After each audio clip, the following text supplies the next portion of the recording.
नमस्कार साथियों, आईएफएमएस पर वित्तीय वर्ष 2023-24 का जो बजट जारी हुआ है, उस बजट को खर्च करने संबंधी कुछ दिशा निर्देश माध्यमिक शिक्षा निदेशालय के द्वारा जारी किए गए हैं। उन दिशा निर्देशों की हम बात करते हैं। तो और सभी सामान्य दिशा निर्देश है जैसे कि प्रतिवर्ष जारी होते हैं।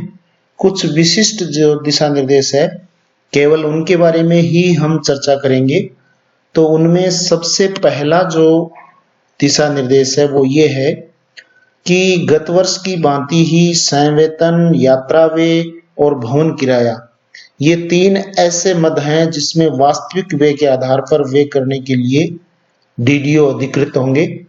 चाहे इसमें कितना ही व्यय हो, संवेतन में, यात्रा व्यय में और भवन किराए में, इसमें वास्तविक व्यय के आधार पर व्यय करने के लिए डीडीओ अधिकृत होंगे। इसके अलावा कार्यालय व्यय के लिए यहाँ उच्च माध्यमिक विद्यालयों के लिए स्पष्ट निर्देश दिए गए हैं कि अधीनस्थ उच्च माध्यमिक विद्यालय संबंधित लेखा मद के उपमद 05 कार्यालय व्यय में निदेशालय की स्वीकृति या अधिकृति के अनुरूप ही व्यय कर सकेंगे। तो किसी उच्च माध्यमिक विद्यालय को कार्यालय व्यय में अगर खर्च करना है तो निदेशालय की स्वीकृति या अधिकृति निश्चित रूप से प्राप्त करनी होगी, तभी उसमें आप व्यय कर पाएंगे। और इसके अलावा आरकेसीएल जिन टीचर्स ने कर रखा है, कार्मिकों ने कर रखा है, तो उसका अगर पुनर्भरण करना है तो भी सालादर्पण मॉड्यूल से अपनी डिमांड दर्ज करनी है वहां पे, और फिर निदेशालय के द्वारा उसकी स्वीकृति जारी होती है तो उसके उपरांत ही व्यय कर सकेंगे।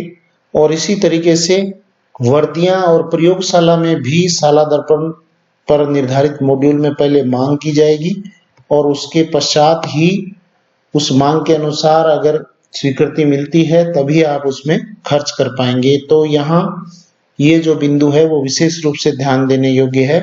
केवल 3 मद ऐसे हैं जिनमें आपको किसी अतिरिक्त स्वीकृति की आवश्यकता नहीं है: संवेतन, यात्रा व्यय और भवन किराया। इसके अलावा आप किसी भी प्रकार का खर्च करते हैं तो उसके लिए आपको निदेशालय की स्वीकृति, अधिकृति की आवश्यकता होगी। चाहे आप कार्यालय व्यय में खर्च कर रहे हैं, चाहे आप आरकेसीएल, आरएससीआईटी कोर्स का पुनर्भरण कर रहे हैं टीचर्स को या एम्प्लॉइज को, और चाहे आप वर्दियां या प्रयोगशाला में मद में खर्च कर रहे हैं, तो आपको पहले स्वीकृति प्राप्त करनी होगी सालादर्पण के माध्यम से, और उसके पश्चात ही आप इन मदों में खर्च कर पाएंगे।